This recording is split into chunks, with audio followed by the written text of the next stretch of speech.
Hi everybody, thank you so much for joining me today. I'm just gonna give it another moment or two for everybody to join us, so feel free to get situated and get settled, and we'll get started in just a minute.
All right, so we'll go ahead and get started here. First of all, welcome everybody. Thank you so much for joining me. My name is Claire Burke, and I'm a Career Services Associate with Employmentboost.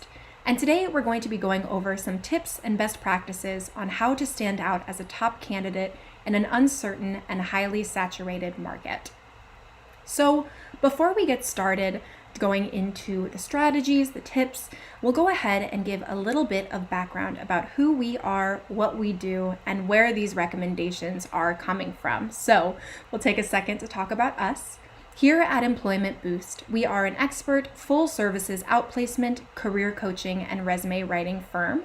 We have offices across the United States in major metropolitan cities such as Chicago, Cleveland, Denver, and New York, with our headquarters over here in Troy, Michigan.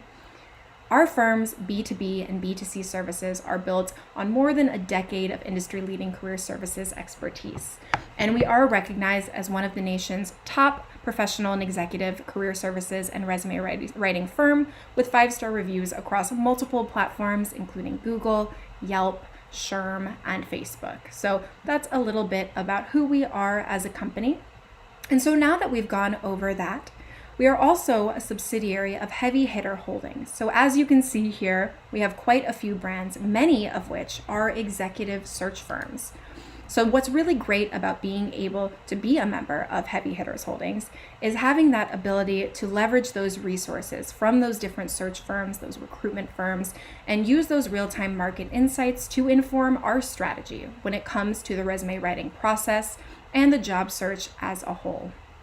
So as you can see here, our team is comprised of certified professional resume writers, or CPRWs, like myself, career coaches, executive recruiters, and market researchers. So a lot of moving parts here that help us bring the best insights that we can to you to inform your job search. So if you have any other questions about who we are, what we do, feel free to visit our website at employmentboost.com. We also have a live chat here, so if you have any questions throughout, feel free to let me know, and we'll also be taking some time at the end of this webinar to go over any other questions that you may have. So that is a resource that's open to you. Again, don't hesitate to ask questions if you do have any. So now that we've gone over who we are, let's talk about our position today. So based on all of our experience in the hiring, HR, and recruiting sectors, we know that the best candidates often have the best resumes. And with that in mind, resumes are your first impression at the company that you are applying to. First impressions are everything. It is so important to make sure that your resume is in the best possible place that it can be when you do submit it, to increase your chances of being offered an interview and being moved forward in the hiring process. So making sure that your resume is in the best shape it can be is crucial. And we see that the best candidates have the best resumes because they invest the time and energy into making sure that their resume is an accurate portrayal of their professionalism, accomplishments, and skill sets. It's really important to take the time to develop a strategy for your resume and to take your time writing and tweaking the document itself to make sure that, again, that impression is the best that it can be to, again, really optimize your chances here. But it's more than just having a great resume. The best candidates also have to be strategic about where, when, how often they send their resumes to hiring managers and job applications. This is why it's really important to understand the game, so to say, of the job search and understanding how the different players, such as applicant tracking systems, human psychology and bias, and technological advancements in the hiring industry all play a part in how you can best navigate that game and use those to your advantage. So let's go over our agenda for the day. We'll start out by doing an introduction to resume writing, talking about the purpose of a resume, what it's for, how to use it, and how hiring managers and recruiters use resumes. From there, we'll go into content development and content strategy. We'll talk about how to identify and utilize the keywords that help your resume perform in the applicant tracking system, as well as how to leverage your own personal professional experience and accomplishments to show that you are the best candidate for a role. From there, we'll move into formatting and style and how formatting is important. Formatting is crucial. We'll go into it in more detail later on, but it's really important to understand how to navigate that, as well as common mistakes that we see often, and job search best practices and techniques on how to make sure that you are using your resume to the best of your ability. So now that we've gone over the purpose of a resume, let's talk about how to really communicate your strongest skills and accomplishments to illustrate how you'll be an asset to the company that you are applying to.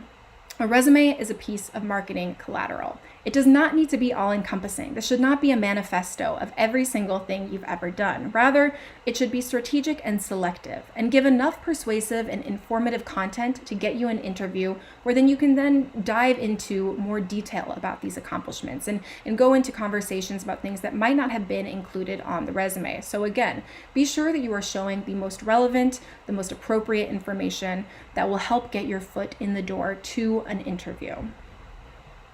Finally, the resume is a very powerful tool when it comes to outlining your professional brand, and something that I'll ask you to keep in mind throughout this webinar and then also later on as you are crafting your resume is what you want that professional brand to be. Make sure that you think about things like your strengths, your work ethic, your leadership style, and how you best want to convey those on the document itself to help the hiring manager understand why you are the best fit for their open position.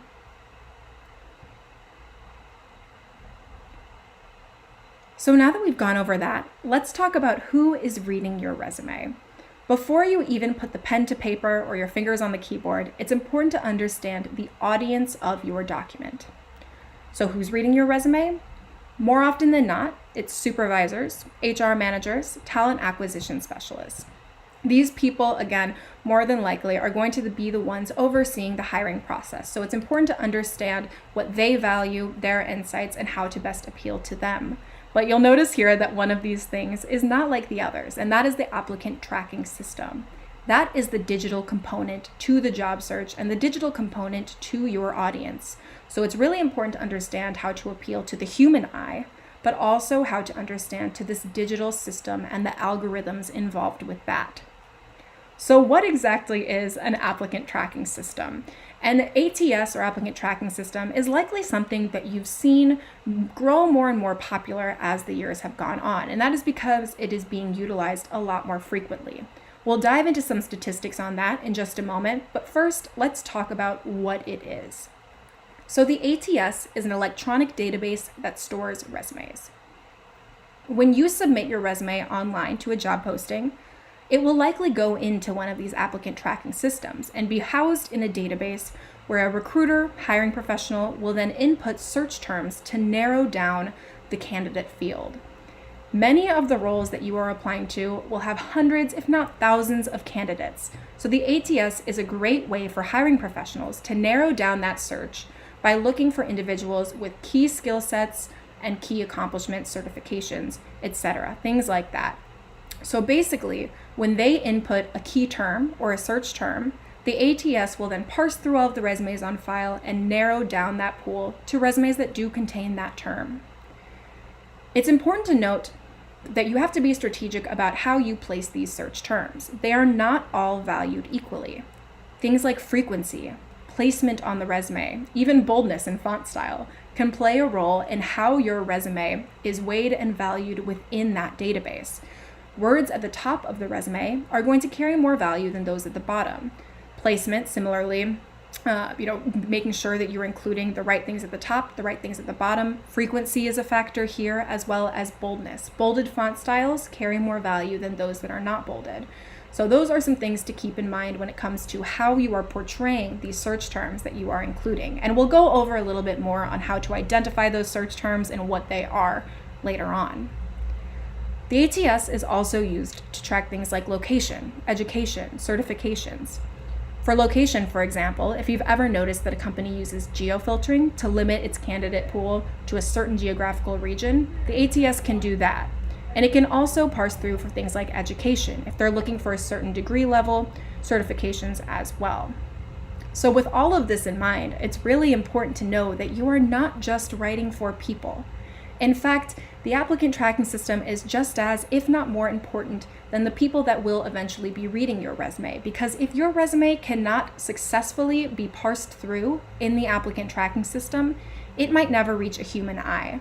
So it's really important to keep in mind the digital component of this. And with that in mind, graphics and images are not the key to success. I know it can be very tempting to include different graphics, pictures, right? We think it looks good. However, in the applicant tracking system, that does not equal success and can also, eventually, potentially result in your resume being thrown out. So stay away from graphics and images that can skyrocket the file size of your document and lead it to being misinterpreted as spam.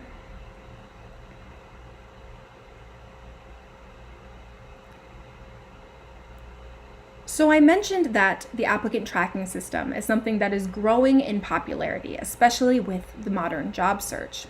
And so we'll have a graph up here in just a moment that actually shows that domestic Google searches for the term applicant tracking system have increased steadily over the past 12 months. And that trend is likely to continue. We're seeing more and more companies utilize applicant tracking systems because, again, they are an efficient and easy way to narrow down candidate pools. So this is becoming more and more frequent, which makes it more and more important to understand how they work and how you can moderate your strategy to appeal to the ATS. And again, another graph here. We see that 75% of recruiters and hiring professionals do use an applicant tracking system. In the job search, we recommend applying to multiple roles, around 10 a day. So with this stat, chances are at least one, if not many more of the companies that you are applying to are actually using these applicant tracking systems. So again, being sure that you are keeping this in mind and using the right techniques to pass through the applicant tracking system. And we see that as many as 75% of perfectly qualified job applicants are actually rejected by the ATS due to reasons that might seem inconsequential or spurious, like incorrect formatting, images, graphics, things like that. It doesn't matter if you are the most qualified person for that job. If your resume cannot be successfully parsed through the ATS, it won't matter because chances are your resume will never be seen by a human eye who can identify those qualifications. We see that 8 out of 10 candidates describe their online job search and application process as stressful, which makes a lot of sense. No matter what, the job search can be a very stressful thing. But with the right approach and strategy, you can decrease that stress on yourself by saying, I know what this system is, I know what these people are looking for, and I will moderate my strategy accordingly to decrease some of that stress on yourself. So it's important to keep the mental health aspect there, as well as understanding that starting with a plan is a great way to decrease some of that stress overall throughout that process. So let's talk about how to plan the resume again before you even begin writing it. Something that I mentioned earlier was keywords and search terms. And as I mentioned, the applicant tracking system is a great tool for hiring managers to input those key search terms to find candidates with the right skill sets. A common misconception that we see a lot is that there is some comprehensive list of keywords for each industry, for each role, and that those are a one-size-fits-all. Those are always going to be what the hiring managers are looking for, and that's not always the case. These keywords are actually fairly specific to the job descriptions themselves. So to start identifying those keywords, you should start looking for as many relevant job descriptions as you can and start taking down the keywords used in the job description. So you can see for this example, we've searched on LinkedIn different jobs in entry-level finance, and you can do that as well on your preferred job application site or job hunting site. Go through job descriptions and look for common themes, look for things that are mentioned frequently in the types of jobs that you are interested in. You can see in this example, here we have a job description for an entry-level analyst. And some things that we've noticed here is stakeholder relationships being a responsibility, as well as extensive analysis. By going through these job descriptions, noting things that seem important that are listed in the responsibilities, the qualifications, wherever they may be, keep an eye out for those and incorporate them into your resume. And you can see again with analysis, we see that in the responsibilities section, but we also see it in the qualifications. They're looking for strong analytical skills. So if these things are listed more than once, there's a good chance that that is going to be what the hiring manager is looking for in the candidate pool. So pull out those key terms, save them, keep them in mind, and tweak the resume every time that you apply to a job posting to include the specific skills and keywords that they are looking for. So now that we've gone over that, we can actually start building the resume. We have an idea of these key terms. We have an idea of what these companies are looking for, and now it is time to put that into action on the resume itself. So let's start by discussing things like formatting and outline. We have an example here of a recommended formatting and outline for a resume. And something that we really want to make sure is highlighted is that your resume needs to be as visually efficient as possible.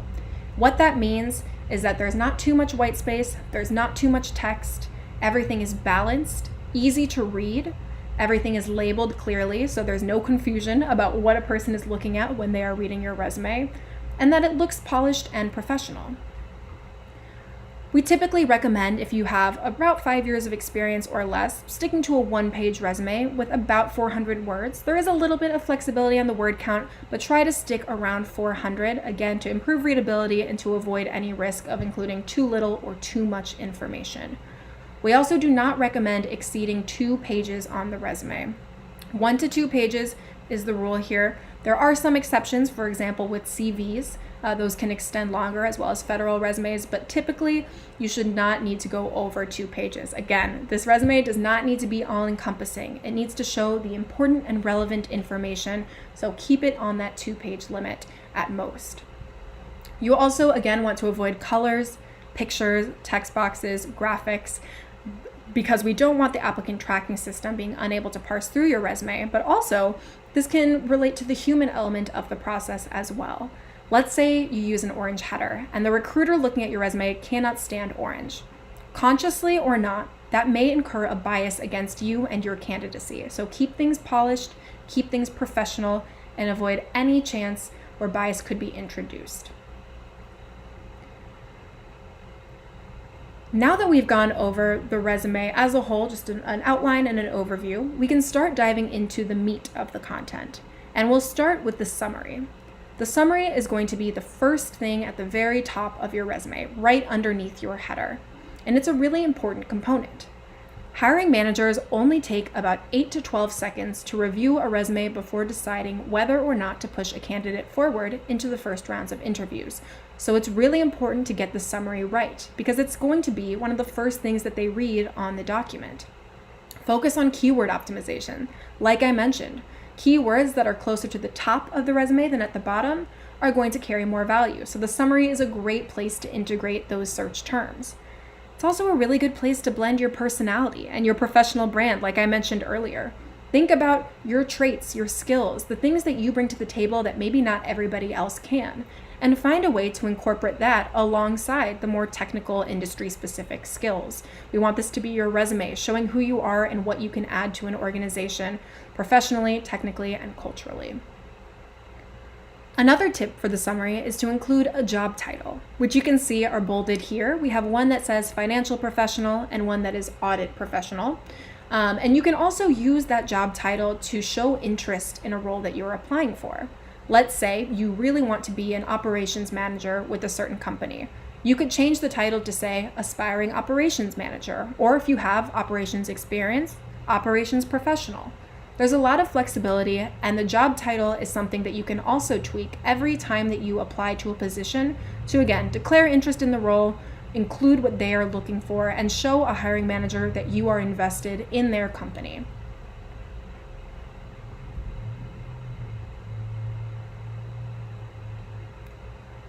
Keep the summary as short and succinct as possible. At most, about 4 sentences should be enough to describe your skills and experience. Again, this should be a summary. Keep it overarching, a high-level overview of your skills and accomplishments, and try to focus on the job description here as well. Again, using those key terms, using the skills that they are looking for. It's a great way to really put your best foot forward there and start the resume on a high note. So the summary is very important. Make sure that you are nailing that, getting that right. That will really help your chances.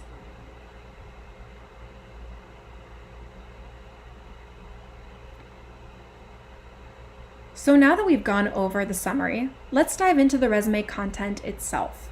You want to make sure that every bullet addresses either a responsibility or an accomplishment. And try to veer more on the side of accomplishments. Again, we're working with limited space here, so make sure that you're using that space wisely, showing your big wins, showing the things that you are the most proud of, while also integrating different aspects of your skill set with each. Maybe you were able to do something amazing. Think about how you were able to do that. Was it through your great communication skills, relationship building, strong strategic skills? Think about that and work that into the bullets to show a more holistic picture of your accomplishments and what you have been able to do. You should also do your best to keep the bullets to 1 or 2 lines. We typically recommend around 2. Again, there is a little bit of flexibility, but keeping it at 2 is the best way to make sure that stylistically, grammatically, everything is looking good and that it's easy to read. So keep that in mind as well. And you also want to make sure that you are using action verbs to start each bullet. This is a resume writing best practice, but it's also a great way to bring more life and energy to the language of the resume. Making sure that you're adding action verbs can keep the resume dynamic. It can keep it more engaging, which is going to be incredibly important, right? Especially because we know how many resumes hiring professionals are looking at every day. So keep the language exciting, dynamic, and engaging through these strong words. And also using these action verbs can help add more impact to the achievements that you have made. By using strong language, you are further heightening the impact of what you have been able to do, and you are showing that you can continue doing this. So think about the language, use the language strategically. You also want to use as many quantitative metrics in your resume as you can to help show the hiring professional the volume of the work you did. And this is not always going to be possible. Some roles in some industries are more metrics driven than others, but if you can find any way to include some kind of numbers, again, to quantify what you were able to do, whether it be a budget that you managed, whether it be the amount of customers that you saw every day, think about how you can weave that in, again, to show them the volume of work that you can manage and to show them that you can continue to manage that type of volume in a new position.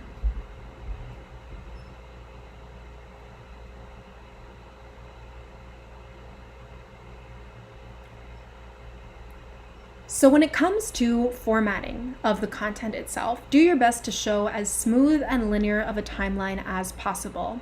So fill in any gaps, make sure that you're including all of the roles to show, again, a cohesive timeline, and be consistent about presentation. And consistency is something that I will be mentioning a lot in the upcoming slides because it really is crucial.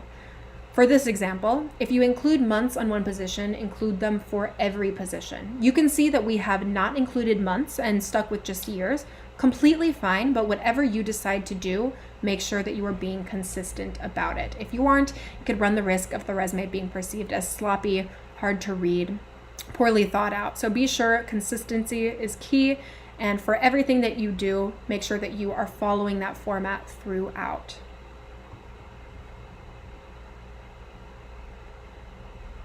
You also want to be specific about the locations of your position. So include the city and state. If it's in a different country, include that country. That just gives the hiring manager more of an idea of what your past geography is, where you are now.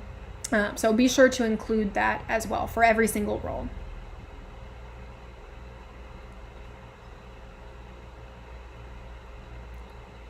And now back on the topic of consistency, it really is so important here, but use consistent formatting throughout the document and try to stagger the font sizes and font style to improve readability and to draw attention to the areas of the resume you want attention to be drawn to. As you can see here, we have bolded the company title, bolded and italicized the job role and the job title.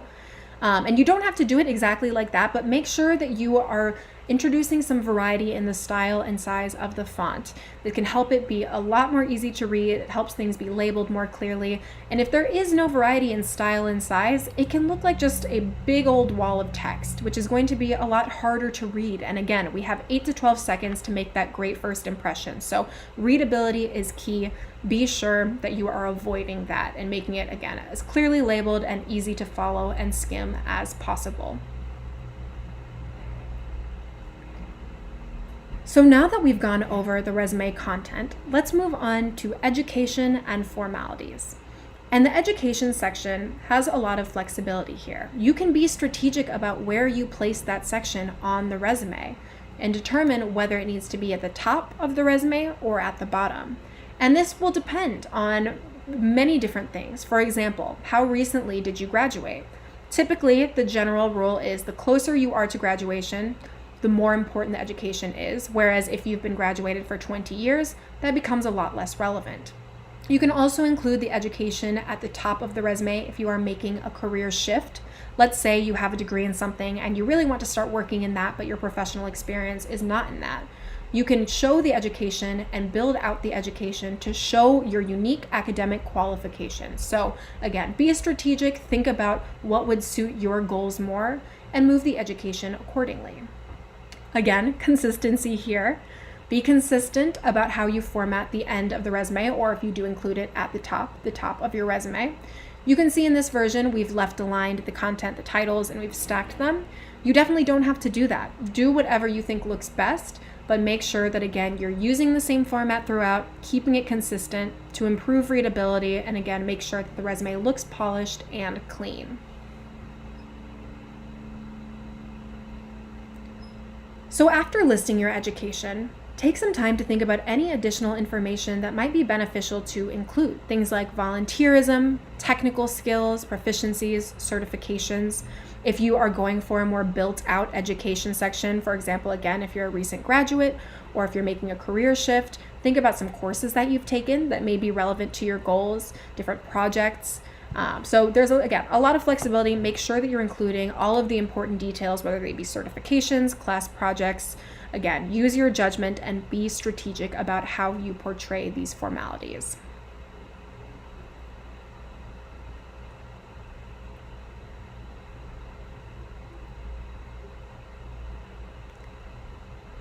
And to dive into a little bit more detail on that, again, being specific, think about things like GPA or Dean's List. It's also important to note that you do not have to include your GPA if you feel like it will not be beneficial to include that.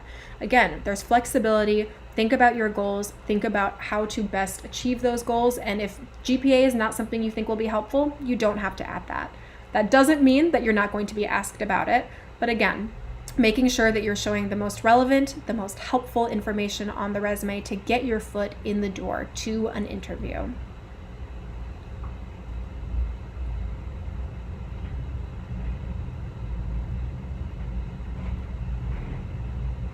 So some additional thoughts here on the resume itself. Again, consider what is the most relevant to the position that you are pursuing.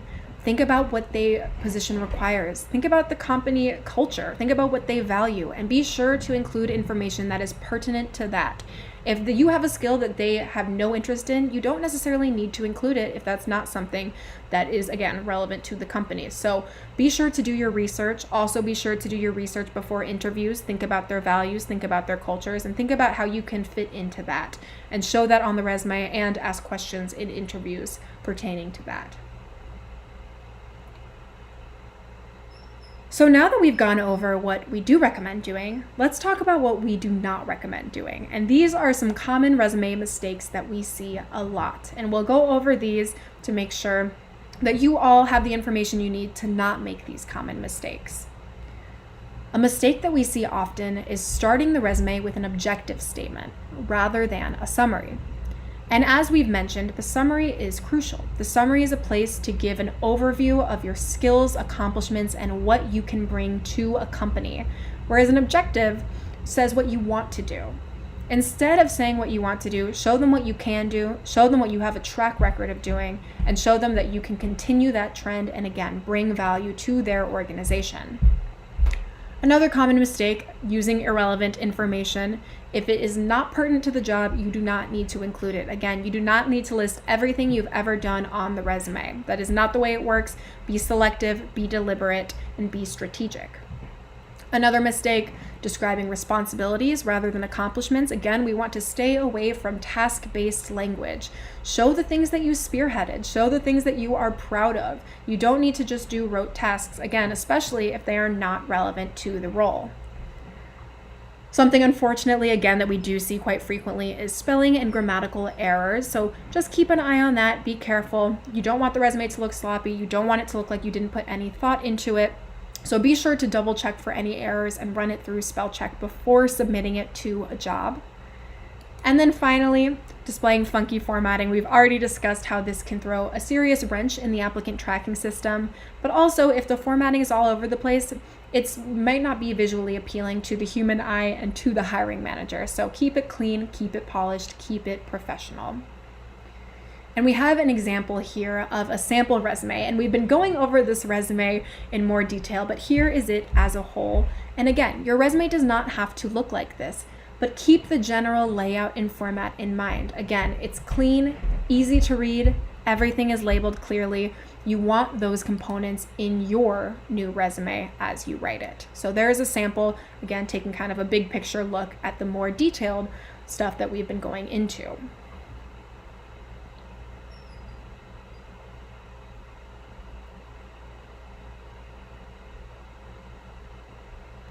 All right, so let's dive into some job search best practices. And it's really important to note that the rules for a good and successful job search during a pandemic are not different than the normal rules in normal times, but they are more important because we are seeing so many more candidates vying for the same positions, as well as a decrease in open positions. It's really important that you are taking the time to adjust the resume for each posting. Again, finding those keywords, incorporating them, and making those tweaks every single time that you apply in order to optimize your chances. I know it might seem like a lot of work, but think of it this way. It is much better to send out 10 strong, custom-tailored resumes and cover letters a day than just 50 applications of the same resume. So while it may seem like more work to take the time to adjust the resume each time, you will see results much quicker than you would if you were just throwing 50 applications of the same document out there. So take the time to tailor, and take the time to tailor a cover letter for each role. You should also be leveraging LinkedIn. LinkedIn is an amazing tool, and it's a really great way to bulk up your resume. So you have this amazing resume, you used all of these tips and tricks and best practices. Now you should go to the digital side, build up your digital brand, and connect with professionals at your desired employer. You can ask them advice on how they access the organization. See if they have any tips and tricks for interviews or what the company values. Maybe you'll get a response, maybe you won't, but at the very least, your desired employer will see that you've built these connections, you've expanded your network, and you're invested in the company and its employees. So it's a really great way to, again, build your network, create those connections, and potentially get some really valuable insights into how to access the organization that you are the most interested in. It's also important to be mindful of how many applications and applicants a talent acquisition professional receives on a daily basis. They are seeing hundreds, if not thousands, of resumes per day. So don't take it personally if you don't hear anything. Feel free to connect with them, to follow up with them and ask them about the status of the position or your candidacy.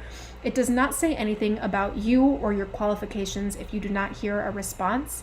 Just again, keep in mind, be deliberate, keep moving, be resilient as well. Even if you do get rejections, keep on going. Keep on staying strong and sending those applications out there because, again, persistence is key in the job search. Another best practice is to stay active during downtime. So do your research into various industries and companies that you want to pursue. Look at the competitors of companies that you're really interested in. You might see an opportunity there that you might not have noticed otherwise. You can also make up for a lack of direct experience with industry knowledge, certifications, and transferable skills. So again, do your research into industries, emerging technologies, what the evolving best practices of these industries are, and you can use those to enhance your job search. For newer graduates, it's important to understand that companies know that you might not have the exact skill sets for a job. They put more of an emphasis on soft skills at the entry level more than at any other level. And that is not to say that soft skills are not important at the professional or executive level. They absolutely are. But with entry-level candidates who might be fresh out of school, again, there's a little bit more flexibility. Companies are looking for those soft skills and the skills that you can transfer to a new position. You can also research, again, emerging tools and technologies for skill building and getting certifications in different technologies and tools. For example, Salesforce, Excel, QuickBooks. There's a lot of resources out there online. Many of them are free for training, certification courses, things like that. Think about how you can continue to build your professional skills even if you aren't working at the moment.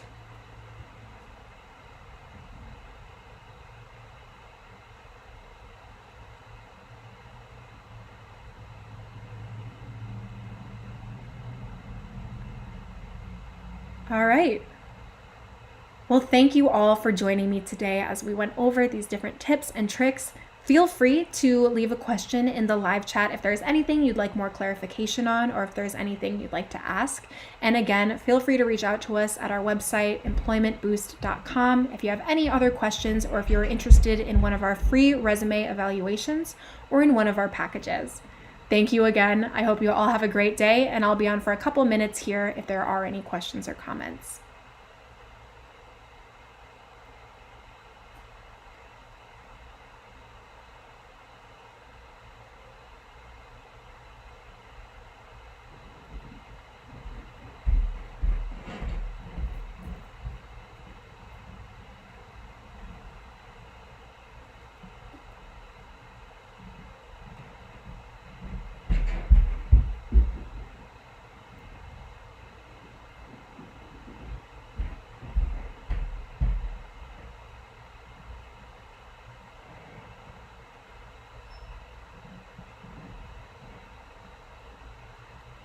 That's a great question. So the question we have here is, are there any specific industries that might be doing better during the pandemic?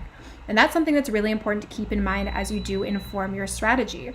So think about the industries that are a little bit less hard hit. Let's say, for example, Amazon is still doing a lot of good business. There are still industries that are seeing continuous business that is not slowed down. So look at things like grocery stores. I know a lot of retail stores are still operating. Different areas that are always going to be necessary, like food, delivery, and you can start using those insights to inform your strategy and target those specific areas that are still looking for work.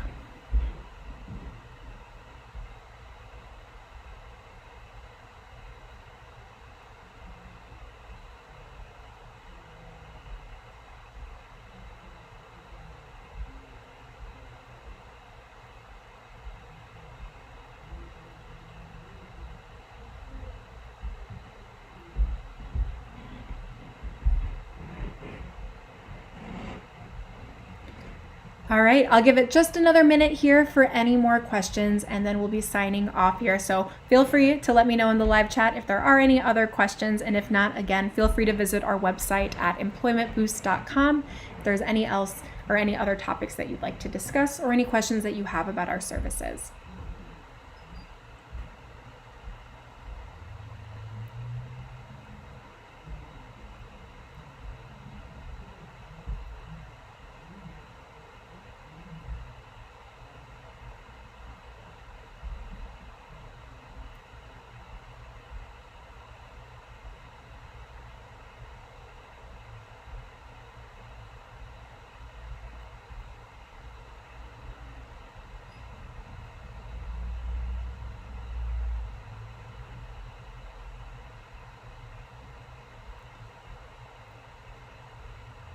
All right, everybody. We will be ending things today. Again, feel free to reach out at our website if you have any other questions. But thank you all again for taking the time to join me as we go over these. I really appreciated your time. And I hope everybody has a great rest of their day and a great weekend.